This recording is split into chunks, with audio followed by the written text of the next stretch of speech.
नमस्कार, स्वागत है आप सभी का। मैं हूं कृतिका और देश का सबसे भरोसेमंद चैनल डीडी न्यूज पर लेकर हाजिर हूं आपका अपना पसंदीदा शो खबरों का सरपंच न्यूज पंच। और इस कार्यक्रम के जरिए हम आप तक हर रोज पहुंचाते हैं वो तमाम खबरें जिन पर रहती है हम सभी की नजर। लेकिन न्यूज पंच में सिर्फ खबर नहीं बल्कि होती है खबर की पूरी पड़ताल। तथ्यों और आंकड़ों के जरिए आपको समझाते हैं खबर का हर एक बिंदु, साथ ही ग्राउंड जीरो पर मौजूद अपनी टीम से जानते हैं हर एक अपडेट।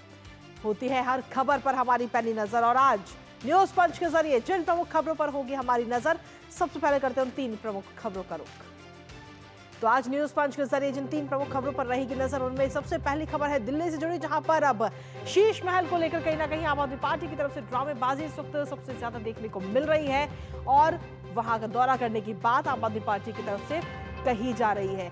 विस्तार से बताएंगे इस खबर को लेकर क्या कुछ ताजा अपडेट मिल रहे हैं, वो भी आपको बताएंगे। लेकिन इसके साथ ही दूसरी प्रमुख खबर है संभल से जुड़ी, जहां पर आपको बता दें कि आज जिला अदालत में और साथ ही इलाहाबाद हाई कोर्ट में आज सुनवाई थी और ये सुनवाई फिलहाल के लिए टाल दी गई है। क्या है नई तारीख है, अब अगली सुनवाई दोनों अदालतों में कब होगी, बताएंगे विस्तार से आपको।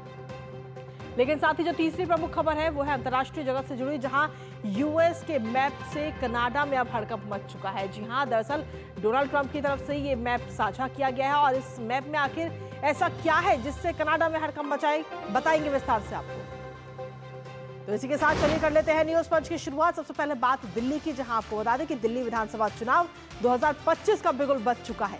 5 फरवरी को दिल्ली में मतदान होगा और नतीजे आएंगे 8 फरवरी को, जिससे ये साफ हो जाएगा कि जनता ने किस पर कितना भरोसा जताया है। पर राजनीतिक दलों के आरोप प्रत्यारोप के बीच दिल्ली में बंगले पर भी सियासत अब तेज हो चुकी है। भारतीय जनता पार्टी और आम आदमी पार्टी के नेता एक दूसरे पर तमाम आरोप प्रत्यारोप लगाते नजर आ रहे हैं। दिल्ली की राजनीति में सीएम हाउस से लेकर राजनीतिक विवाद चल रहा है। आज आम आदमी पार्टी के राज्यसभा सांसद संजय सिंह और मंत्री सौरभ भारद्वाज समेत अन्य नेता सिविल लाइन में स्थित मुख्यमंत्री हाउस पहुंच गए। हालांकि सीएम हाउस के बाहर पुलिस ने इस पूरी भीड़ को रोक दिया और इस दौरान आम आदमी पार्टी के नेता सड़क पर ही बैठ गए। कुल मिलाकर शीश महल का मुद्दा फिर से गर्माता जा रहा है और आम आदमी पार्टी के लिए सिरदर्द बन गया है। फिलहाल सवाल यह है कि क्या शीश महल का यह मुद्दा अरविंद केजरीवाल की मुश्किलों को बढ़ाएगा। करेंगे आज इसी पर चर्चा, लेकिन उससे पहले आपको दिखाते हैं हाई वोल्टेज ड्रामा की तस्वीरें। तो ये 2 तस्वीरें इस वक्त आपको दिखा रहे हैं, जहां आप देख पा रहे हैं कि जब आम आदमी पार्टी के नेता वहां पर पहुंचते हैं तो वहां पर पुलिस उन्हें रोक लेती है, अंदर जाने नहीं देती है। तो शीश महल पर कुल मिलाकर हम देखें तो ये 2 तस्वीरें आज सामने आई हैं। साथ ही दूसरी तस्वीर भी आपको दिखा रहे हैं इस वक्त। और ऐसे में शीश महल पर हाई वोल्टेज ड्रामा ये लगातार जारी है और वहीं जब आम आदमी पार्टी के नेता वहां पर पहुंचते हैं तो वहीं पर धरने पर बैठ जाते हैं। ये उस दौरान की तस्वीरें हम आपको दिखा रहे हैं जब पुलिस की तरफ से इन सभी को मना किया जाता है कि आप अंदर नहीं जाएं। और जिसके बाद में ये सभी लोग आम आदमी पार्टी के जो नेता वहां पर पहुंचे थे, शीश महल को लेकर जो सियासत चल रही है उसकी बात हम आपको बता रहे हैं और उसके बाद में वहां पर वो लोग धरने पर ही बैठ जाते हैं। साथ ही ये दूसरी तस्वीर भी इस वक्त आपको दिखा रहे हैं। तो कुल मिलाकर सियासत लगातार जारी है शीश महल के इस पूरे मुद्दे को लेकर के। और अब इस मुद्दे पर भारतीय जनता पार्टी की तरफ से क्या कुछ कहा जा रहा है, एक बार वो आपको सुनाते हैं, फिर सुनाएंगे आम आदमी पार्टी की बातें। केजरीवाल जी की विलासिता का स्मारक है और इट इज द म्यूजियम, इसे अब वो बचा नहीं सकते। दिल्ली की जनता को जिस निर्लज्जता के साथ लूटकर इस शीश महल का में अनेक प्रकार की सुख भोग की वस्तुओं का संग्रहालय बनाया गया, उस हकीकत से वो बच नहीं सकते। और इसी से बचने के लिए जो कुछ उन्होंने आज किया है वो राजनीतिक दृष्टि से उच्छृंखलता, उद्दंडता और अराजकता का एक भोंडा प्रदर्शन है। ये जो बंगला अलॉट है, एक बंगला ये हो गया आतिशी मारलेना का, एक बंगला कालका जी में हो गया, शीश महल भी चाहिए। तो ये बंगले वाली देवी बताएं इनको कितने बंगले चाहिए। आतिशी मारलेना कब से रह रही हो, शीला दीक्षित ने यहाँ तो सरकार चलाई 15 से 2024 तक, आज 25 भी हो गया, एक बार भी अरविंद केजरीवाल ने शीश महल को मुख्यमंत्री आवास घोषित किया? नहीं किया। इसको मुख्यमंत्री आवास घोषित किया? नहीं किया। तो ये आपको घोषित करना था ना कि मुख्यमंत्री आवास कौन सा है, आपने घोषित नहीं किया। तो जो अलॉट है वो आपके पास, तो एक व्यक्ति के पास एक ही बंगला अलॉट होगा ना, वो दो कैसे अलॉट हो सकते हैं? तो शीश महल को लेकर और साथ ही आतिशी मारलेना को जो जगह दी गई, जो आवाज दिया गया, उसको लेकर लगातार हाई वोल्टेज ड्रामा इस वक्त देखने को मिल रहा है। इसी बीच आम आदमी पार्टी के नेताओं का क्या कुछ कहना है इस पूरी सियासत पर, वो भी आपको सुनाते हैं। किसका घर कितने का बना और किसके घर में स्विमिंग पूल है और किसके घर में सोने का टॉयलेट है, इस बहस को कंक्लूड करने के लिए आज हम लोग दिल्ली के मुख्यमंत्री के आधिकारिक निवास पे और भारत के प्रधानमंत्री के आधिकारिक निवास पे आए। हम मुख्यमंत्री निवास के दर्शन सारे देश को कराना चाहते हैं, मीडिया के माध्यम से कराना चाहते हैं, और आप भी प्रधानमंत्री निवास के दर्शन सारी देश जनता को मीडिया के हवाले से करा दीजिए। इसमें तो कोई दिक्कत नहीं होनी चाहिए। भारतीय जनता पार्टी का झूठ आज पूरे देश के सामने उजागर हो गया। वो कहते थे मुख्यमंत्री आवास में सोने का टॉयलेट है, मिनी बार है, स्विमिंग पूल है। आप लोगों को हम लेके गए वहां पे, हमारे मंत्री सौरभ भारद्वाज जी और हम दोनों लोग गए। वहां पुलिस की छावनी बना के हमें जाने नहीं दिया। हमने कहा राजमहल जो 2700 करोड़ का बना है, प्रधानमंत्री जी का आवास, चलिए उसको देख लेते हैं। यहां पर आए तो यहां पुलिस की छावनी बना के यहां रोक दिया। इसका मतलब हमारे आरोप पूरी तरीके से सत्य हैं। तो अरविंद केजरीवाल के इस शीश महल को लेकर भारतीय जनता पार्टी लगातार हमलावर है और असम के मुख्यमंत्री हेमंत बिस्वा शर्मा का कहना है कि पूर्व सीएम अरविंद केजरीवाल के सरकारी निवास को संग्रहालय घोषित कर देना चाहिए। आइए सुनते हैं। शीश महल को एक नेशनल म्यूजियम डिक्लेयर कर देना चाहिए और हमें भी मौका मिलना चाहिए एक बार देखने के लिए। तो शीश महल को रेप्लिकेट करके क्या हम असम का भी सीएम का बंगलो बना सकता हूं क्या? तो जो दिल्ली में मेरा इंटरेस्ट रह गया है, एक बाकी तो कुछ नहीं है देखने के लिए। अब तो मैं एक दो बार आपका मोहल्ला क्लिनिक में गया, देखने के लिए तो कुछ ही नहीं है। तो पहले मैं सोचा था मोहल्ला क्लिनिक बनाया, कोई ताजमहल का रेप्लिकेशन होगा, फिर जाके कुछ भी नहीं है। तो अभी मेरा लगता है कि दिल्ली में एक ही चीज देखने के लिए केजरीवाल जी ने बनाया है, शीश महल को। तो ये तो हमने आपको सुनाई दिल्ली में विधानसभा चुनावों के बीच जारी ये जुबानी जंग की। और अब बात करते हैं उस रिपोर्ट की, सीएजी रिपोर्ट की, जो कहीं ना कहीं अरविंद केजरीवाल की पूरी पोल खोलती है। सीएम आवास की फुल ऑडिट रिपोर्ट सामने आई है, जहां पहले रिनोवेशन की लागत 7.91 करोड़ इसमें बताई गई है। इसके साथ ही अगर हम देखें 2020 में 8.62 करोड़ अनुमानित लागत 2020 में जब दोबारा से रिनोवेशन की बात आई सामने। इसके साथ ही जकूजी और स्पा के लिए 19.5 लाख रुपए की बात इसमें कही गई। 10 बेड और सोफा 13 लाख रुपए का। आप सोचिए कि कितना बड़ा घोटाला इसे कह ले या यूं कहे कि ये आलीशान महल शीश महल है। इसके साथ ही अगर हम देखें तो 2 स्टीम ओवन जिन पर 6.5 लाख रुपए खर्च किया गया। ऑटोमेटिक वॉशिंग मशीन जिस पर लगभग 2 लाख रुपए, 19.8 करोड़ रुपए सर्वेंट क्वार्टर पर खर्च हुए हैं और 29 लाख रुपए में एक टीवी सेट है। और जब ये सीएजी की रिपोर्ट सामने आती है तो अपने आप में कई सारे दावे, वादे और पूरी पोल खोल के रख देती है अरविंद केजरीवाल की। इसके साथ ही इस रिपोर्ट में 96 लाख के पर्दे का भी जिक्र किया गया, 39 लाख रुपए किचन पर खर्च किए गए, उसका भी जिक्र किया गया, 20 लाख रुपए का टीवी का कंसोल वो भी बताया गया, 16 लाख रुपए के सिल्क के कारपेट है, यानी कितना लाखों का खर्चा किया गया, 18 लाख रुपए की ट्रेडमिल जिम और 66 लाख रुपए का मार्बल स्टोन। और इसीलिए भारतीय जनता पार्टी लगातार इस शीश महल को लेकर आम आदमी पार्टी पर हमलावर होती हुई नजर आ रही है और ये पूरा खुलासा सीएजी रिपोर्ट में अब हो चुका है। हमारे साथ में हमारे सहयोगी धीरज इस वक्त जुड़ रहे, ताजा अपडेट उनसे लेते हैं। धीरज, शीश महल वर्सेस राजमहल कहीं ना कहीं नजर आ रहा है, क्योंकि आम आदमी पार्टी शीश महल को दिखाने के लिए पत्रकारों को वहां पर इनवाइट करती है और कहती है कि हम आम जनता को पूरा शीश महल जिसको कहा जा रहा है हम वो दिखाएंगे। देखिए, बिल्कुल सही कहा। अभी जो सौरभ भारद्वाज ने शीश महल दिखाने गए पत्रकारों के साथ जो वार्ता में कहा, उस वक्त मैं वहां मौजूद था और सौरभ भारद्वाज ने साफ तौर पे ये कहा कि हम शीश महल के मुद्दे को यही बंद करना चाहते हैं। हम शीश महल को देश को दिखाना चाहते हैं कि आखिर इस शीश महल के भीतर क्या है। देखिए, ये पूरी की पूरी कह सकते हैं कि पूरी की पूरी तरीके से ये नौटंकी है आम आदमी पार्टी की। आप शीश महल दिखाने के लिए देश भर के पत्रकारों को जुटाकर ले गए, जबकि आप जानते थे कि मेरे पास जो शीश महल की चाबी नहीं है। अगर जी आपके पास बिल्कुल। शीश महल की चाबी नहीं है तो शीश महल आप दिखाने किसे और किस हैसियत से आप गए, इसका जवाब जो संजय सिंह को जरूर देना चाहिए। दूसरी चीज है कि अगर भारतीय जनता पार्टी शीश महल के मुद्दे पर आपसे बहस करना चाहती है और अपने चुनावी मुद्दे में उसके साथ जीना चाहती है, तो उसमें आपको आपत्ति क्या है? आप क्यों शीश महल के मुद्दे को कभी प्रधानमंत्री के आवास की तरफ ले जाते हैं, कभी सीएजी की रिपोर्ट की तरफ? सीएजी की रिपोर्ट की भी अगर बात कर ले, कभी आप देश की सीएजी की रिपोर्ट करते हैं, कभी आप यूपी के सीएजी रिपोर्ट की बात करते हैं। मूल जो इनका मकसद है वो मकसद ये है कि ये शीश महल के मुद्दे को भटकाना चाहते हैं, इसलिए ये बड़ी बड़ी बातें। बिल्कुल कभी धीरज, लेकिन प्रधानमंत्री इसके आवास साथ ही किया हो- अगर हम देखें तो ये मुद्दा अब शीश महल तक ही सीमित नहीं रह गया। आतिश मार्लेना को जो आवास अलॉट किया गया था उस पर भी तमाम सवाल खड़े किए जा रहे हैं भारतीय जनता पार्टी की तरफ से कि आखिर वो अभी तक उस आवास में शिफ्ट क्यों नहीं हुई है।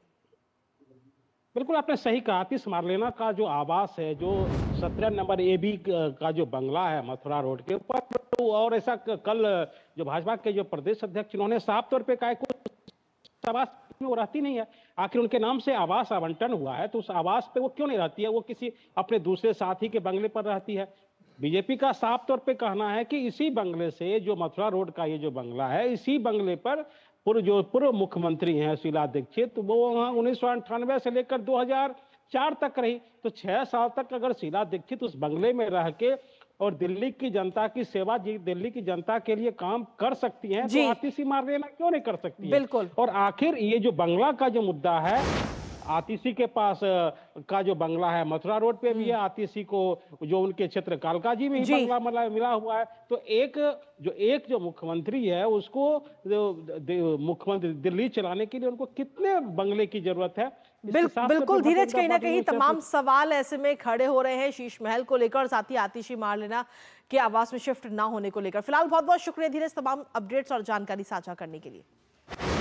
और इसी के साथ चलिए अब अगली खबर का रुख कर लेते हैं और अगली खबर है संभल से जुड़ी, जहां संभल की शाही जामा मस्जिद बनाम हरिहर मंदिर विवाद में जिला अदालत में दाखिल याचिका के खिलाफ मस्जिद कमेटी की तरफ से इलाहाबाद हाईकोर्ट में दाखिल याचिका पर आज अहम सुनवाई हुई है। तो वहीं दूसरी ओर संभल की शाही जामा मस्जिद बनाम हरिहर मंदिर प्रकरण को लेकर भी जिला अदालत में सुनवाई हुई, जहां जामा मस्जिद पक्ष ने सुप्रीम कोर्ट के आदेश की एक कॉपी स्थानीय कोर्ट में पेश की, जिस पर मुस्लिम पक्ष ने कहा कि सुप्रीम कोर्ट के आदेश अनुसार अभी इस मामले पर कोई सुनवाई नहीं हो सकती है। जिसके बाद चंदौसी कोर्ट ने अब अगली सुनवाई 5 मार्च की तय कर दी है।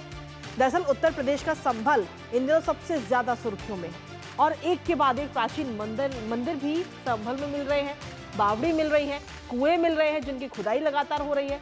और ऐसे में अब आज अहम सुनवाई भी हाईकोर्ट में भी हुई।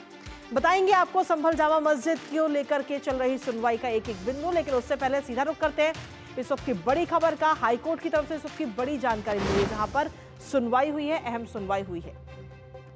दरअसल इलाहाबाद हाईकोर्ट में संभल मामले पर यह सुनवाई हुई है और इस पूरे मामले में संभल जिला न्यायालय मामले पर 25 फरवरी तक अब प्रोसीडिंग स्टे लगा दिया गया है, यानी कि अब अगली सुनवाई 25 तारीख को होगी।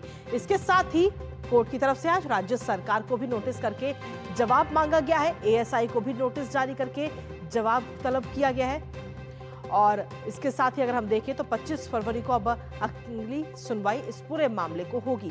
दरअसल हाईकोर्ट में याचिका दायर की गई थी, मुस्लिम पक्ष की तरफ से याचिका दायर की गई थी हिंदू पक्ष के खिलाफ। दरअसल हिंदू पक्ष ने जो याचिका जिला अदालत में लगाई है, उस याचिका के खिलाफ मुस्लिम पक्ष की तरफ से ये याचिका दायर की गई थी हाईकोर्ट में, जिस पर सुनवाई आज हुई और इसके साथ ही सुनवाई के साथ जवाब तलब की बात सामने आई। इलाहाबाद हाईकोर्ट में फिलहाल संभल मामले पर जो ये पूरी सुनवाई हुई है, इस मामले में अब अगली सुनवाई 25 तारीख को होगी, लेकिन इसके साथ ही स्टे लगा दिए गए हैं, प्रोसीडिंग स्टे लगाया गया। और इसके अलावा अगर हम देखें तो राज्य सरकार को भी नोटिस करके जवाब मांगा गया है कोर्ट की तरफ से। तो ये बड़ी खबर इस वक्त सामने आई है, ASI को भी इसमें नोटिस दिया गया है, जवाब तलब उनसे भी किया जाएगा। और इसी के साथ अगर हम देखें तो एक बार आपको ग्राफिक्स के जरिए समझाने की कोशिश करते हैं इस पूरे मामले को लेकर के कि जिला अदालत में आखिर ऐसा कौन सा मामला चल रहा है जो हाईकोर्ट में पहुंचा है। पहले जिला अदालत की बात करते हैं। तो संभल मस्जिद वर्सेस हरिहर मंदिर मामले में 19 नवंबर को हिंदू पक्ष ने जिला अदालत में ये पूरी याचिका दायर की गई थी। 19 नवंबर यानी कि पिछले साल की बात हम आपको बता रहे हैं। और संभल की शाही जामा मस्जिद को श्री हरिहर मंदिर हिंदू पक्ष की तरफ से बताया गया था इस याचिका में। और इस याचिका पर उसके बाद में होती है कोर्ट में सुनवाई, और अदालत में सुनवाई के बाद अदालत ने सुनवाई करते हुए सर्वे का आदेश जारी कर दिया। और सर्वे का आदेश जारी होते ही उसी दिन एएसआई की जो टीम है वो पहले चरण का सर्वे करने के लिए मस्जिद में पहुंचती है, यानी कि 19 नवंबर को ही पहले चरण का सर्वे मस्जिद जामा मस्जिद में किया जाता है। उसके बाद में दूसरे चरण का सर्वे होता है 24 नवंबर को। और 24 नवंबर का सर्वे करने के लिए जब एएसआई की टीम वहां पर पहुंची थी तो हिंसा की तस्वीरें हमने देखी हैं, किस तरीके से वहां पर हिंसा की गई थी, माहौल को बिगाड़ने की कोशिश अराजक तत्वों की तरफ से की गई। हालांकि इस मामले में कई सारी गिरफ्तारी भी हुई है। और ऐसे में उसके बाद में 2 जनवरी को एडवोकेट की तरफ से, और साथ ही अगर हम देखें तो इस पूरी सर्वे की जो 2 दिनों का ये सर्वे हुआ था जामा मस्जिद का, वो पूरी सर्वे की रिपोर्ट कोर्ट में पेश कर दी गई है। और अब इस पूरे मामले पर भी सुनवाई आपको बता दें कि 5 तारीख को होगी, यानी कि 5 मार्च को होगी। हमारे साथ हमारे सहयोगी विकास जुड़ गए हैं, सीधा उनका रुख करेंगे। विकास, आज 2 अदालतों में सुनवाई थी संभल मामले को लेकर के। जिला अदालत में भी सुनवाई हुई और साथ ही सुनवाई हुई इलाहाबाद हाई कोर्ट में। क्या कुछ अपडेट्स हैं आपके पास, क्योंकि दोनों ही जगह पर फिलहाल सुनवाई टाल दी गई है? जी, फिलहाल इलाहाबाद हाई कोर्ट में जो सुनवाई हुई है उस मामले में राज्य सरकार, केंद्र सरकार और जो भी इसके पक्षकार हैं एएसआई को भी एक नोटिस जारी कर कर उनसे इस मामले में जवाब दाखिल करने की बात कही गई है। और जब अगली बार पेशी में जब इस पर सुनवाई होगी तो उन लोगों का क्या कुछ तर्क है, क्या कुछ उनके मत हैं, ये सब चीज़ें सामने निकल कर आएंगी। क्योंकि संभल में जो मामला चल रहा था, जिस पर शाही जामा मस्जिद को हरिहर मंदिर होने की जो दावा किया गया था, इसके बाद से कोर्ट कमिश्नर का सर्वे करने के आदेश दिए गए थे। वो सर्वे पूरा होने के बाद वहां पर दाखिल कर दिया गया है। लेकिन अब इस पूरे मामले पर लेकर मुस्लिम पक्ष सुप्रीम कोर्ट चला गया था और सुप्रीम कोर्ट की तरफ से यह कहा गया था कि मुस्लिम पक्ष इलाहाबाद हाई कोर्ट जा सकता है। उसके बाद वही तय करेगा कि इस मामले में अगली सुनवाई कैसे की जा सके। फिलहाल हाई कोर्ट ने अभी 25 फरवरी तक जो संभल की सब डिविजनल कोर्ट है उसमें किसी भी प्रकार की कोई प्रोसीडिंग करने पर रोक लगा दी है। तो वहां पर भी लेकिन अगली सुनवाई 5 मार्च को ही होगी। तो इससे पहले 25 फरवरी को जो विभिन्न पक्षकारों की तरफ से जो दबाव दाखिल किए जाएंगे, राज्य सरकार की तरफ से तमाम सारे बिंदुवार चीज़ें आएंगी। उसके बाद कई अहम बातें निकल कर सामने आएंगी, क्योंकि हिंदू पक्ष का ये मांग रही है कि सबसे पहली बात तो जो सर्वे किया जाए उसे सार्वजनिक किया जाए। इसके साथ साथ वहाँ के विभिन्न जगहों पर एएसआई के द्वारा सर्वे किया जाए। दूसरी तरफ एएसआई ने भी संभल की कोर्ट में कहा था कि उसको वहाँ पर उसका कोई नियंत्रण नहीं है, उसको वहाँ पर जाने नहीं दिया जाता है। और संभल में जो जामा मस्जिद है उस पर किसी भी प्रकार का हक या उसका नियंत्रण नहीं है एएसआई का। एएसआई ने इस बात को संभल की कोर्ट में कहा था। तो इन सभी बातों पर कार्रवाई आगे जारी रहेगी। हाई कोर्ट की तरफ से जो दिशा निर्देश होंगे उसी के तहत जो संभल की कोर्ट है वहां पर भी प्रोसीडिंग आगे की जा सकेगी। जी, अगर हम देखें तो सुप्रीम कोर्ट की तरफ से ये आदेश दिया गया था कि 8 जनवरी तक कोई भी निचली अदालत जो है वो इस तरीके के मामले में सुनवाई नहीं कर सकती है, और आज 8 जनवरी ही है। और अगर ऐसे में देखें तो मुस्लिम पक्ष की तरफ से जब जिला अदालत की बात आई तो मुस्लिम पक्ष की तरफ से सुप्रीम कोर्ट के इस फैसले की कॉपी को ही सामने रखा गया, जिसके बाद में ये सुनवाई टाली गई है 5 मार्च तक के लिए। जी बिल्कुल, वो सुनवाई जो मुस्लिम पक्ष की तरफ से संभल में जो बात कही गई है जी, उस मामले पर अभी इलाहाबाद हाई कोर्ट तय करेगा कि आगे की कार्रवाई कैसे होनी है, कैसे नहीं होनी है। क्योंकि वहां पर वर्शिप एक्ट के खिलाफ सुप्रीम कोर्ट में जो सुनवाई चल रही थी कि अगला कोई सर्वे ना हो सके उसके लिए गाइडलाइन जारी की गई थी। लेकिन इस मामले पर कार्रवाई हो चुकी थी, कोर्ट में सर्वे रिपोर्ट दाखिल की जा चुकी थी। अब यहां पर तय करेगा इलाहाबाद हाई कोर्ट की आगे की कार्रवाई किस तरीके से की जाए, इस मामले में सुनवाई की प्रक्रिया किस तरफ रहे, विभिन्न पक्षों को सुनकर वो अपना निर्देश जारी करेंगे। चलिए, फिलहाल अब इंतजार करना होगा अगली सुनवाई का, और अगली सुनवाई में क्या कुछ निकलकर सामने आता है इस पर नजर हमारी लगातार बनी रहेगी। फिलहाल बहुत बहुत शुक्रिया विकास, तमाम अपडेट्स और जानकारी हमारे साथ साझा करने के लिए। और इसी के साथ चलिए अब न्यूज पंच में अगली महत्वपूर्ण खबर का रुख कर लेते हैं, और ये है अंतर्राष्ट्रीय जगत से जुड़ी, जहां अमेरिका के भावी राष्ट्रपति डोनाल्ड ट्रंप इस समय पूरी तरह से एक्शन मोड में है, सक्रिय नजर आ रहे हैं। दरअसल 20 जनवरी को वो राष्ट्रपति पद की शपथ लेंगे, मगर उससे पहले ही एक प्रेस कॉन्फ्रेंस करते हुए उन्होंने कई मुद्दों का जिक्र कर दिया जो अंतर्राष्ट्रीय स्तर पर चर्चा का विषय बने हुए हैं। इसके साथ ही अगर हम देखें तो वहीं आज डोनाल्ड ट्रंप ने सोशल मीडिया पर यूएसए का एक नया नक्शा भी जारी किया है, जो आप मेरे पीछे भी देख सकते हैं। और इसके साथ ही अगर हम देखें जिसमें कनाडा को अमेरिका का राज्य बताया गया। डोनाल्ड ट्रंप की ओर से आज 2 नक्शे शेयर किए गए। पहले नक्शे में उन्होंने कनाडा को अमेरिका में दिखाया, जबकि दूसरे मैप में उन्होंने कनाडा को लेकर अपने इरादे जाहिर किए हैं। ये तस्वीर हम आपको दिखा रहे हैं और ये वो पोस्ट है जो पोस्ट डोनाल्ड ट्रंप की तरफ से की गई है। और अब ये दोनों पोस्ट सामने आने के बाद में, दोनों नक्शे सामने आने के बाद में कनाडा में हड़कंप मच गया। कनाडा के नेताओं ने ट्रंप को 2 टूक जवाब देने शुरू कर दिए हैं। साथ ही कनाडा के कार्यवाहक प्रधानमंत्री जस्टिन ट्रूडो ने इस पोस्ट का जवाब देते हुए पोस्ट किया है और इसमें कहा है कि कनाडा का अमेरिका में विलय होने की कोई संभावना नहीं। कनाडा अमेरिका का हिस्सा बनने का तो सोच भी नहीं सकता। करेंगे इसी पर चर्चा, लेकिन उससे पहले आपको ग्राफिक्स के जरिए दिखाते हैं कि वो नक्शा और साथ ही ट्रंप का स्टेट ऑफ यूएसए जो नक्शा सामने आया है, उस नक्शे को लेकर के ये कहा जा रहा है कि कनाडा जो है आगे आने वाले समय में अमेरिका का राज्य बन जाएगा। कनाडा को 51वां राज्य बनाने की तैयारी है। जो स्टेट ऑफ यूएसए जारी किया गया, जो नक्शा जारी किया गया, ट्रंप ने यूएसए के 2 मैप आज शेयर किए हैं और ये मैप शेयर होने के बाद में कहीं ना कहीं तमाम सवाल खड़े हो रहे हैं और इसके साथ ही कनाडा में हड़कंप भी मचा हुआ है। मैप में कनाडा को अमेरिका का हिस्सा दिखाया गया, अमेरिका का राज्य कनाडा को बताया गया है। नवनिर्वाचित यूएस राष्ट्रपति का पूरी तौर पर अगर हम देखें तो ये प्लान सामने आ चुका है कनाडा को लेकर। और इससे पहले अगर हम देखें तो प्रेस कॉन्फ्रेंस के जरिए उन्होंने अपना एजेंडा भी साफ किया था कि वो जब राष्ट्रपति पद की शपथ लेने के बाद में क्या कुछ वो काम करेंगे, क्या कुछ अहम बिंदु रहेंगे, उसका भी जिक्र किया। इसके साथ ही जस्टिन ट्रूडो किस तरीके से भड़कते हुए नजर आते हैं इन दोनों नक्शों के जारी होने के बाद में, वो भी आपको बताते हैं।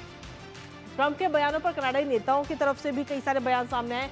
जस्टिन ट्रूडो ने पहली बार ट्रंप के इस नक्शों को लेकर के जवाब दिया। ट्रूडो ने कहा कि कनाडा के अमेरिका का हिस्सा बनने की कोई संभावना नहीं है। हालांकि आपको बता दें कि जस्टिन ट्रूडो अपने पद से इस्तीफा दे चुके हैं। कनाडा के विदेश मंत्री ने भी अपनी तरफ से एक बयान इस वक्त जारी किया गया, विदेश मंत्री की तरफ से भी, जिसमें उन्होंने कहा कि हमारे लोग मजबूत हैं, हम कभी पीछे नहीं हटेंगे। दरअसल कुल मिलाकर अगर हम देखें तो कनाडा में इस वक्त चल रहा है राजनीतिक संकट और राजनीतिक संकट के बीच ये बड़ी खबर सामने आई। कनाडा में विपक्ष के नेता पियर पॉलिवियर का भी बयान इस पूरे मामले को लेकर सामने आ गया। उनका कहना है कि हम एक महान और स्वतंत्र देश हैं और ऐसे में लगातार अब सवाल उठ रहे हैं कनाडा में जो राजनीतिक संकट है उसको लेकर के, और वहीं दूसरी तरफ ये जो नया नक्शा जारी किया गया। इसी पर ताज़ा अपडेट लेते हैं। हमारे साथ में हमारे सहयोगी अनिल थॉमस इस वक्त जुड़ रहे हैं, सीधा उनका रुख करेंगे। अनिल, कनाडा की अगर हम बात करें तो कनाडा एक तरफ तो राजनीतिक संकट की स्थिति से जूझ रहा है, वहीं दूसरी तरफ ये नया नक्शा सामने आ जाता है। क्या मायने निकाले जाएं इसके? देखिए, ये जो बात ट्रंप ने कही है, ये ट्रंप अपने चुनावी कैंपेन में भी इस बात का जिक्र कर चुके हैं कि वो 51 स्टेट के रूप में या फिर 91 स्टेट के रूप में वो कनाडा को देख रहे हैं। जरूर एक बहुत चौंकाने वाली बात है जिस अंदाज में उन्होंने एक बार फिर राष्ट्रपति इलेक्ट या फिर अब से 12 दिन में वो राष्ट्रपति बनेंगे उसके पहले एक बार फिर इसका जिक्र करना और इस तरह का मैप शेयर करना जरूर चौंकाता है। लेकिन एक और बात दर्शाता है कि ये इस तरह करने से एक तरफ वो आर्थिक दबाव डालने की बात हो रही है, लेकिन सैनिक दबाव नहीं डालेंगे, ये भी संकेत दे रहे। मेरे हिसाब से कनाडा की अंदरूनी राजनीति और जो पशोपेश उनके सामने है, उसका फायदा उठाने की कोशिश है। और मैं कहूंगा जिस तरह से अगर ये ट्रंप इस बात को अगर मानते हैं कि अगर इसे 51 स्टेट बना रहा है, क्योंकि जो वहां की जो राजनीति है कनाडा की, उसे समझना होगा। कनाडा और अमेरिका के बीच लगभग 8,800 किलोमीटर की सीमा है या फिर बॉर्डर लैंड है इन दोनों राज्यों के बीच में। और ये दोनों ही राज्य अगर नजर डाले कनाडा पर, कनाडा में लगभग 40 मिलियन वोटर्स है वहां जी। और ये वोटर्स जो है, जो डोनाल्ड ट्रंप की पार्टी है रिपब्लिकन, उसके बिल्कुल विपरीत आउटलुक के साथ चलती हो, यानी विपक्षी दल डेमोक्रेट्स के साथ जा सकते हैं। तो ऐसे में जरूर एक पत्ता उन्होंने खेला है। इसका मैं कहूंगा संकेत जियोपॉलिटिकली है कि वो दिखाना चाह रहा है कि जो अमेरिकाई कॉन्टिनेंट है वो बहुत ही ज्यादा मजबूत है, वो चीन और रूस की ताकत को भिड़ने के लिए पूरी तरह तैयार है। और मैं कहूंगा यही लार्जर मैसेज है इसमें जियोपॉलिटिकल मैसेज समझना होगा। जियोपॉलिटिकल मैसेज रूस और चीन की तरफ है कि हमारी तरफ आंख उठाना बंद करे, अपने काम को देखे। और एक बार फिर उन्होंने जो टैक्स की बात की है, 25% टैक्स मेक्सिको, कनाडा और चीन पर, उसको एक बार फिर दोहराता हुआ, एक बार फिर वहां धमकी उस बात को लेकर, अगर आप हमारे साथ आए तो आप बच जाएंगे। मैं कहूंगा दबाव बनाने की कोशिश है। दबाव कितना कामयाब होता है ये देखना मुश्किल होगा, लेकिन अभी फिलहाल जो उनका पहला एम था, जिस तरह से हमें कनाडा से रिएक्शन देखने को मिला, मैं कहूंगा उसमें वो सफल हुए हैं। चलिए, फिलहाल बहुत बहुत शुक्रिया अनिल तमाम जानकारी साझा करने के लिए। तो कुल मिलाकर अगर हम देखें तो कनाडा को लेकर के ये अंतर्राष्ट्रीय स्तर पर अब एक अलग ही राजनीति भी नजर आ रही है, और अब देखना होगा कि कनाडा की तरफ से और क्या कुछ बयान इस पूरे मामले को लेकर सामने आते हैं। नजर हमारी लगातार इस खबर पर बनी ही रहेगी, क्योंकि कनाडा का जो आज नक्शा जारी किया गया डोनाल्ड ट्रंप की तरफ से, क्योंकि अभी वो भावी राष्ट्रपति हैं, राष्ट्रपति पद की उन्होंने शपथ नहीं ली है, आगामी 20 जनवरी को वो पद की शपथ लेंगे, लेकिन इस शपथ ग्रहण से पहले ही एक नए बयानों की वजह से वो इस वक्त चर्चाओं में बने हुए हैं। रहेगी नजर लगातार इस खबर पर, लेकिन इसी के साथ फिलहाल न्यूज पंच मुझे और हमारी पूरी टीम को दीजिए अनुमति। कल सुबह 10:30 बजे फिर होगी आपसे मुलाकात कुछ और अहम खबरों के साथ। तब तक के लिए नमस्कार।